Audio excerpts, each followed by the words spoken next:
नमस्कार दोस्तों, मैं विवर वाजपेयी आप सबका स्वागत करता हूं यूपी रेगुलर क्लासेस के इस ऑनलाइन प्लेटफॉर्म में। और इस वीडियो से या आज से हम लोग मिडिवल हिस्ट्री में अर्थात भारत का मध्यकालीन इतिहास से लेकर 712 से लेकर अरबों के आक्रमण से लेकर 1947 तक के प्रीवियस ईयर क्वेश्चनों की बात करेंगे और टॉपिक वाइज क्वेश्चनों की बात करेंगे। आपने अगर लर्निंग पढ़ रखा है तो बहुत अच्छा है, यदि आपने लर्निंग नहीं पढ़ रखा है तो भी आप इतना करके आने वाले आगामी एग्जामों में हिस्ट्री से कोई क्वेश्चन बाहर ना जाएगा। शुरू करते हैं। जैसा कि आप पहला क्वेश्चन देख रहे हो वीडियो पे, जो स्क्रीन पे आपको दिख रहा है। और सबसे बड़ी बात क्या है कि आप तैयारी किसी भी एग्जाम की कर रहे हो, कोई भी एग्जाम आप दे रहे हो, हिस्ट्री का रोल हालांकि रहता थोड़ा ही है, लेकिन क्वेश्चन जरूर आते हैं। हिस्ट्री से क्वेश्चन जरूर आते हैं और वो क्वेश्चन हमें करने होंगे। ठीक, शुरू करते हैं वीडियो। पहला क्वेश्चन कह रहे पैगंबर हजरत मोहम्मद साहब का जन्म, पैगंबर हजरत मोहम्मद साहब का जन्म हुआ था, कब हुआ? तो 570 में हुआ। कहाँ हुआ? तो मक्का में हुआ। मक्का में। ये मक्का कहाँ पड़ता है? ये सऊदी अरब में पड़ता है। सऊदी अरब में। ऐसे तो सऊदी अरब याद रखना, साउथ अफ्रीका ना सोचना, सऊदी अरब में पड़ता है। और तभी हजरत मोहम्मद साहब इस्लाम धर्म के प्रवर्तक हैं, इस्लाम धर्म के प्रवर्तक हैं। और तभी इस्लाम धर्म के अनुयायियों का मक्का पवित्र स्थल माना जाता है। ठीक, इनके प्रारंभिक जीवन तो ठीक रहा, अंतिम समय में थोड़ा सा उतार चढ़ाव जैसी स्थिति रही। ये मक्का से आ गए कहाँ? मदीना। मक्का से आ गए मदीना। ठीक, और मदीना में 632 में इनकी हो जाती है मृत्यु। ठीक, तो 3 क्वेश्चन यहाँ से याद रखने हैं। हजरत मोहम्मद साहब का जन्म कब हुआ? ईस्वी याद रखनी है। 570 ईस्वी में हुआ। कहाँ हुआ? मक्का में। मक्का पड़ता कहाँ है? सऊदी अरब क्षेत्र में। इस्लाम धर्म के प्रवर्तक कौन माने गए, संस्थापक कौन माने गए? हजरत मोहम्मद साहब माने गए। और इनकी मृत्यु कहाँ हुई? मदीना में हुई। कब हुई? 632 में हुई। ठीक, नेक्स्ट क्वेश्चन कह रहा मक्का कहाँ पड़ता है? नेक्स्ट क्वेश्चन है मक्का कहाँ पड़ता है? तो मक्का पड़ता है सऊदी अरब में। नेक्स्ट क्वेश्चन, हिंद अर्थात भारत की जनता के संदर्भ में हिंदू शब्द का प्रयोग सर्वप्रथम किसने किया? तो हिंदू शब्द का प्रयोग सर्वप्रथम किया यूनानियों ने। याद रखना है आपको। कह रहा भारत पर पहला मुस्लिम आक्रमण किसने किया? तो पहला मुस्लिम आक्रमण मोहम्मद बिन कासिम था। पहला मुस्लिम आक्रांता कौन था? मोहम्मद बिन कासिम था, जिसने 712 में सिंध पर आक्रमण किया, सिंध पर। और उस समय सिंध का शासक कौन था? तो उस समय सिंध के शासक थे राजा दाहिर। राजा दाहिर सिंध शासक। ये सिंध शासक कौन थे? राजा दाहिर थे। ठीक, राजा दाहिर थे। राजा दाहिर 712 में एक युद्ध हुआ, कौन सा? रावर का युद्ध। रावर युद्ध। इस रावर युद्ध में राजा दाहिर की हार हुई। राजा दाहिर की हार होती है तो मोहम्मद बिन कासिम ने भारत पर पहला आक्रमण किया। और ये था कौन? तो ये अरब आक्रांता था। ये भी याद रखना है, किसने किया? अरबों ने किया, तुर्कों ने किया। तो पहले अरबों ने किया, अरब आक्रांता था। दूसरा क्वेश्चन इसी में बन जाता है कि जब मोहम्मद बिन कासिम ने भारत पर आक्रमण किया, उस समय अरब का गवर्नर कौन था और खलीफा कौन था? खलीफा। तो उस समय गवर्नर था अल हज्जाज। अल हज्जाज, अल हज्जाज था। और खलीफा था वालिद। वालिद, खलीफा वालिद। अल हज्जाज, मोहम्मद बिन कासिम जो था, ये अल हज्जाज का भतीजा एवं दामाद दोनों था। ठीक, तो ये जितनी बातें लिखी हैं आपको, यदि आपने नहीं पढ़ा, आपने मिडिवल हिस्ट्री, भारत का मिडिवल हिस्ट्री आपने नहीं पढ़ा है, तो आपको ये क्वेश्चन देखने हैं। इसके बाद जो ये कहानी हम बता रहे हैं आपको, ये आपको राइट डाउन करनी है। और आप विश्वास मानिएगा कि आगामी परीक्षाओं में यदि मिडिवल हिस्ट्री से क्वेश्चन पूछ रहा है तो निश्चित ही क्वेश्चन टकराएगा। ठीक, शुरू। नेक्स्ट क्वेश्चन कह रहे मोहम्मद बिन कासिम ने, सॉरी उसका आंसर नहीं बताया।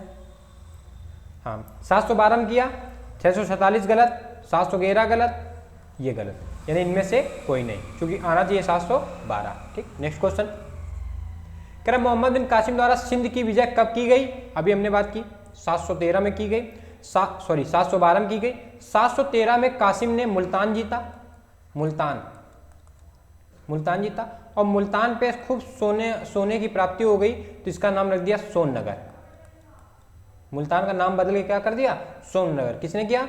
मोहम्मद बिन कासिम ने, MBK ने। ठीक, नेक्स्ट क्वेश्चन, भारत में प्रथम मुस्लिम आक्रमणकारी कौन था? हमने बात की प्रथम मुस्लिम आक्रमणकारी कौन था? मोहम्मद बिन कासिम था।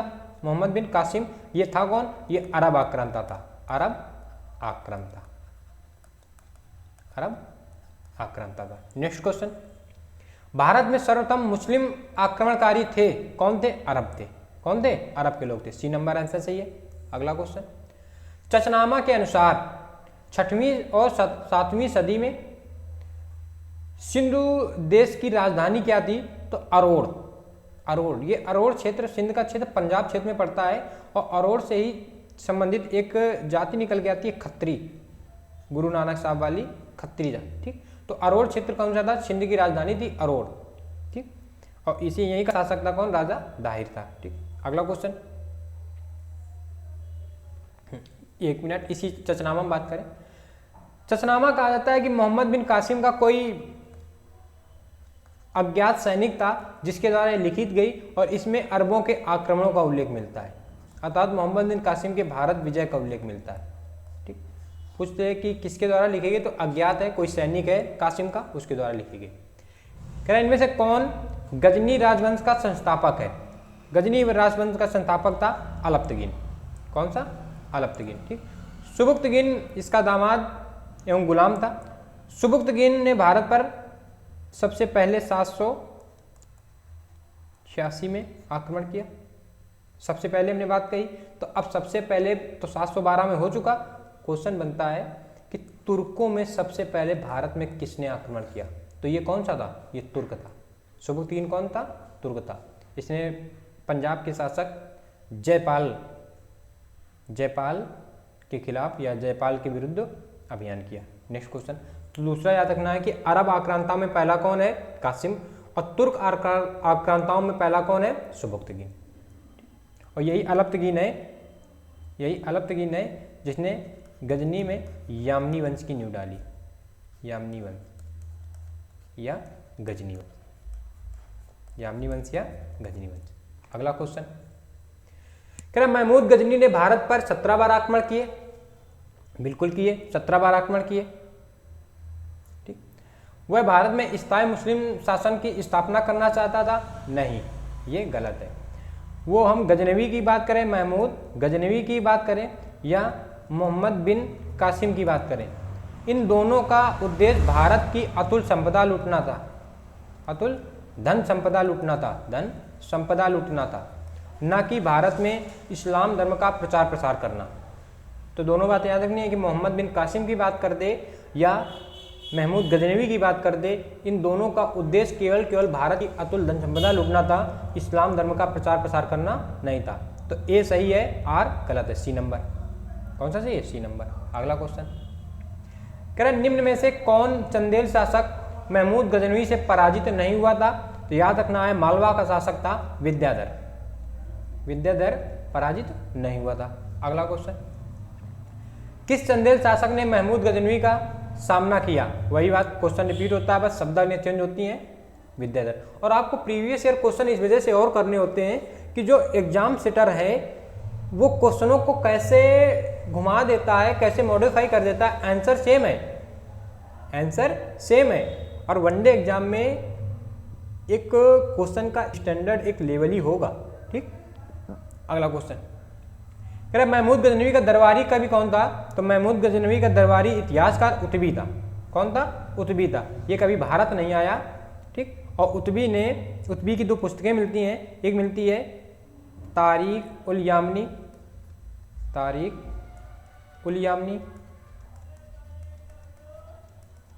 ठीक, और एक मिलती है किताब उल यामनी।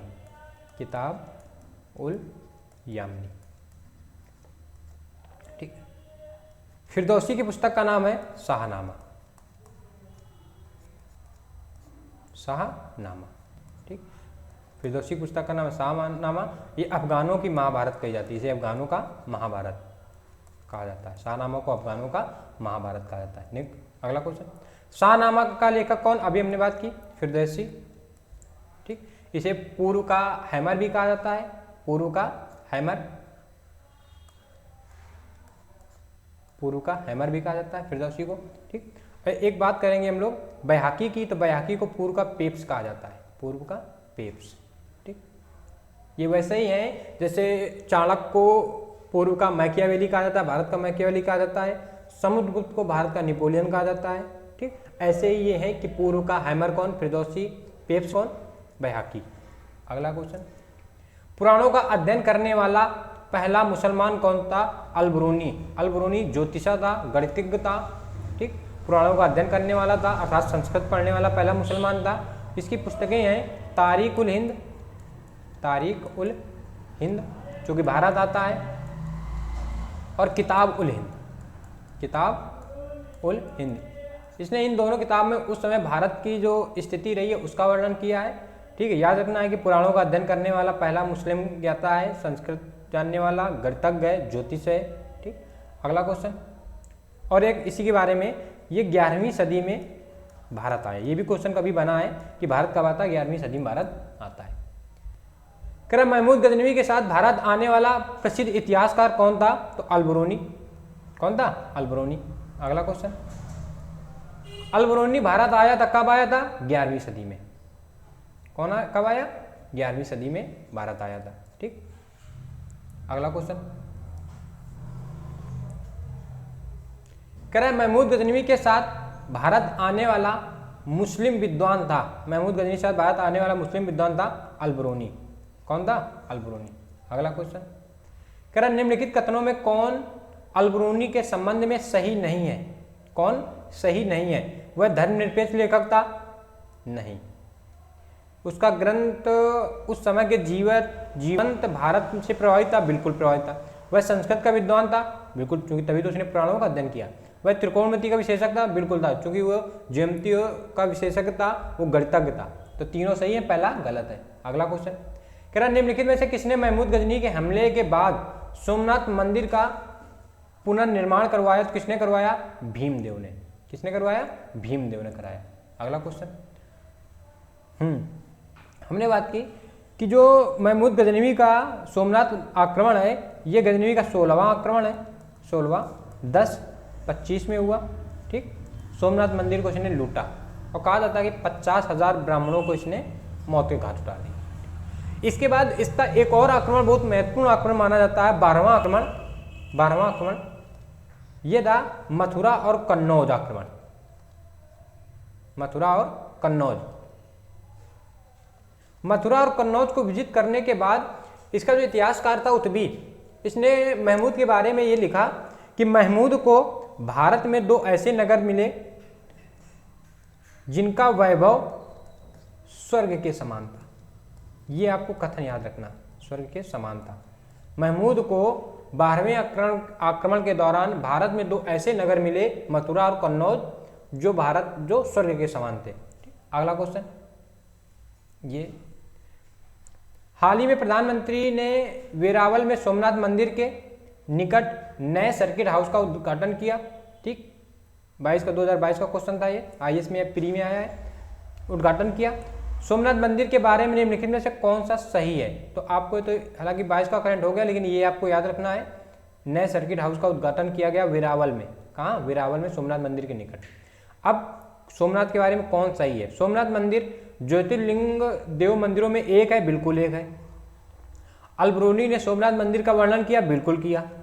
सोमनाथ मंदिर की प्राण प्रतिष्ठा, आज के मंदिर की स्थापना राष्ट्रपति एस राधाकृष्ण स्वामी द्वारा की गई? नहीं। इसका पुनर्निर्माण जो कराया गया था वो सरदार पटेल द्वारा कराया गया था। तो कौन सा सही है? पहला और दूसरा सही है, ये नंबर सही है। अगला क्वेश्चन, कह रहा किसने एक तरफ संस्कृत मुद्रा लेख के साथ चांदी के सिक्के निर्गत किए? तो किसने निर्गत किए? महमूद गजनवी ने। और इसी में एक क्वेश्चन आएगा, गौरी के बारे में बात करेंगे कि लक्ष्मी का अंकन किया। लक्ष्मी का अंकन किया। इसमें इसका आंसर कौन सा हो जाएगा? महमूद गजनवी। अगला क्वेश्चन, निम्नलिखित में से मध्य एशिया के किस शासक ने 1192 में उत्तर भारत को जीता? तो समझो 932 में क्या होता है, एक अलाउद्दीन हुसैन नाम का व्यक्ति था, अलाउद्दीन हुसैन, ठीक। इसने क्या किया, गौर क्षेत्र पड़ती है, मिडिल ईस्ट का गौर क्षेत्र पड़ता है, गजनी और हेरात के मध्य का क्षेत्र है, गजनी और हेरात के मध्य का क्षेत्र, गौर पहाड़ी, गौर नामक जनजाति निवास करती थी। इस अलाउद्दीन हुसैन ने गजनी पर आक्रमण किया और यहाँ से तुर्कों को भगा दिया तथा गजनी पर आग लगा दी। तो अब एक क्वेश्चन बन जाता है कि जहान ए सौज, जहान ए सौज किसको कहा गया? तो जहान ए सौज अर्थात होता है आग, दुनिया को आग लगाने वाला, ये था अलाउद्दीन हुसैन, अलाउद्दीन हुसैन था, ठीक। अब अलाउद्दीन हुसैन ने 932 में गौर में एक स्वतंत्र रियासत की स्थापना कर दी, रियासत की स्थापना कर दी। इसके दो पुत्र थे, एक का नाम था इस्माइल खां और एक का नाम था महमूद गौरी, मोहिउद्दीन शहाबुद्दीन मोहम्मद गौरी पूरा नाम मिलता है, ठीक। तो गौरी ने इस्माइल को मार दिया, छोटा था, इस्माइल को मार दिया, इस्माइल बड़ा था, मार के स्वयं सत्ता में बना और इसने भारत पर आक्रमण करने शुरू किए। इसका सबसे पहला आक्रमण रहा 1177-78, पेशावर को जीता, पंजाब को जीता, ठीक है। 1178 में इसने गुजरात के शासक थे, गुजरात शासक भीमदेव या मूलराज, दोनों नाम मिलते हैं। इनकी माता थी सनिचिका माता, के नाम मिलता है नायका देवी, नायका देवी। इन दोनों गौरी, मोहम्मद गौरी और नायका देवी के मध्य आबू के निकट युद्ध होता है और इस युद्ध में गौरी की पराजित होती है। तो पहला ही क्वेश्चन याद बनता है कि भारत में गौरी की प्रथम पराजित थी तो गुजरात के शासका थी या संरक्षिका थी नायका देवी, आबू के निकट लड़ा गया युद्ध था। क्वेश्चन आएगा उसी हिसाब से ऑप्शन बन जाएंगे, ठीक। इसके बाद इसने अभियान किए 79, 80, 81 में कई सारे अभियान किए। इसके बाद इसने 1191 में पृथ्वीराज चौहान, तराइन का प्रथम युद्ध, तराइन का प्रथम युद्ध, एक तरफ है पृथ्वीराज चौहान तृतीय और एक तरफ है गौरी। इस युद्ध में गौरी की हार होती है, और ऐसा कहा जाता है कि 7 करोड़ की आय हुई किसको? पृथ्वीराज चौहान को 7 करोड़ की आय हुई। लेकिन पृथ्वीराज चौहान का गौरी को जिंदा छोड़ना सबसे बड़ी भूल मानी गई। गौरी को जीवित छोड़ना पृथ्वीराज चौहान की सबसे बड़ी भूल थी। अब उसी में हुआ क्या, थोड़ा सा विस्तार हो रहा है, ये सारे फैक्ट बनते हैं, सारे क्वेश्चन बनते हैं और आपको खुद ही लग रहा होगा कि नहीं ये क्वेश्चन बनने लायक हैं। यदि आप साल 6 महीने से तैयारी कर रहे हो तो इस टाइप के क्वेश्चनों को आपको अनुभव होगा। अब गौरी क्या, 1192 में गौरी ने चौहान के पास खबर भेजी कि या तो अधीनता स्वीकार कर लो या युद्ध के लिए तैयार हो जाओ। चौहान को लगा कि 91 में तो हमने पराजित किया, फिर इसको पराजित करेंगे 92 में, लेकिन 92 में कहानी हो गई उल्टी। क्यों? क्योंकि 92 में गौरी के साथ गौरी के गुरु नाम मिलता है निजामुद्दीन औलिया, ये भारत आए।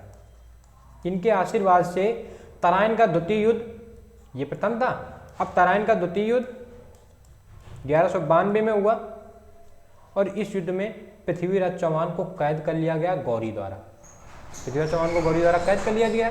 अब सारे क्वेश्चन बनेंगे, क्या बनेगा कि इसमें क्या है कि 1192 ईस्वी में उत्तर भारत को किसने जीता? तो उत्तर भारत को किसने जीता? शहाबुद्दीन मोहम्मद गौरी ने। किसने? C number. लेकिन इससे पहले इसने 91 में तराइन का युद्ध लड़ा। ये कौन सा था? तराइन का द्वितीय युद्ध था।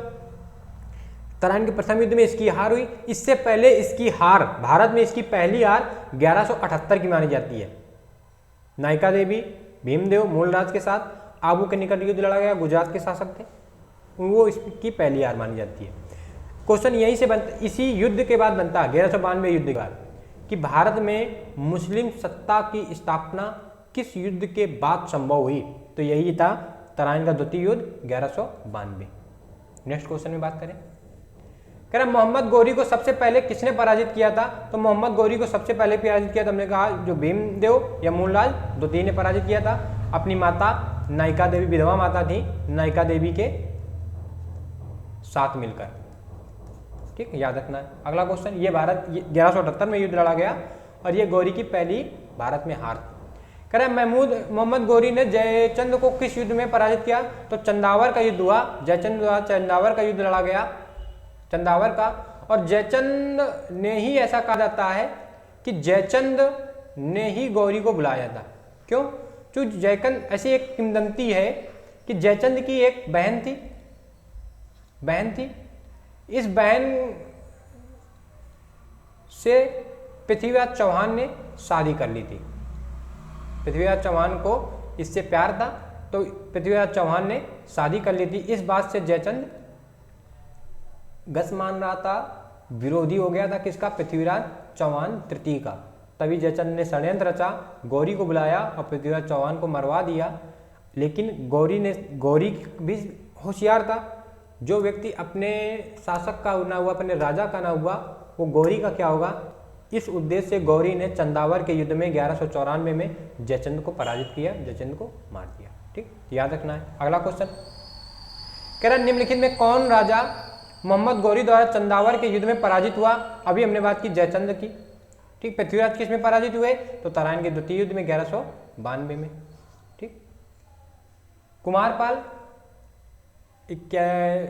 76 में पराजित होते हैं। कह रहा है युद्ध जिनमें भारत में मुस्लिम सत्ता की स्थापना हुई, तराइन का द्वितीय युद्ध 1192 में।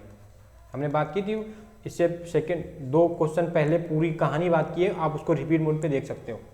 अगला क्वेश्चन, कह रहा निम्नलिखित नामों को कालक्रम, हाँ ये महत्वपूर्ण क्वेश्चन है, क्या कौन कब आया?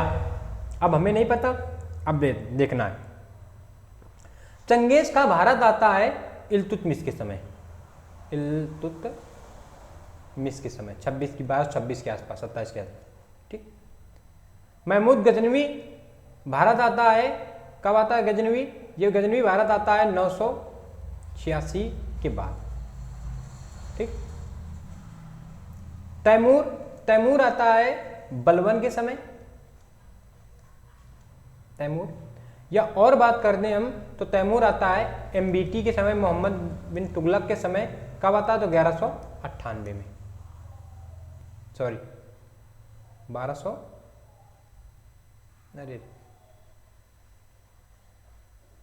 1398 एमबीटी के समय आता है। मोहम्मद बिन तुगलक के समय 1398 में आता है। मोहम्मद गौरी कब आया? तो मोहम्मद गौरी 1178 वाला अभियान मान लो भारत में। ठीक, अब क्रमशिफ्ट कर दो। सबसे पहले कौन? गजनवी। गजनवी के बाद कौन? गौरी। गौरी के बाद कौन? Genghis Khan. चंगेज खान के बाद कौन? ये। तो 2 3 1 4, 2 3 1 4 बी नंबर याद रखना है कि इल्तुतमिश के समय कौन आता है, ऐसे भी पूछ लेता है। ठीक, तैमूर एक तो बलबन के समय, ना बलबन वाला ऑप्शन होगा तो कौन? मोहम्मद बिन तुगलक एमबीटी के समय 1398 में था। अगला क्वेश्चन, किस मुस्लिम शासक के सिक्कों पर देवी, हमने बात की थी कि संस्कृत का लेखन किसके? गजनवी के समय, और गौरी के समय किसका अंकन है? लक्ष्मी का अंकन। और इन्हीं सिक्कों को कहा जाता है देहलवी प्रकार, देहलवी प्रकार के सिक्के, देहलवी प्रकार के सिक्के। हालांकि कहा जाता है कि जो गौरी था ये शिया अनुयायी था, लेकिन ये बौद्ध धर्म से प्रभावित था, शिया अनुयायी लेकिन बौद्ध धर्म से प्रभावित था। अगला क्वेश्चन, भारत में मोहम्मद गौरी ने किसको प्रथम अख्ता प्रदान किया? यानी भारत का सूबेदार, भारत का शासक किसको नियुक्त करके गया? तो ऐबक को गया। ऐबक को 1196 में चला जाता है भारत का अख्ता प्रदान करके मध्य एशिया में अभियान के दौरान। इसके बाद खोखर जाटों का दमन करने के लिए जब वापस आता है तो इसकी मृत्यु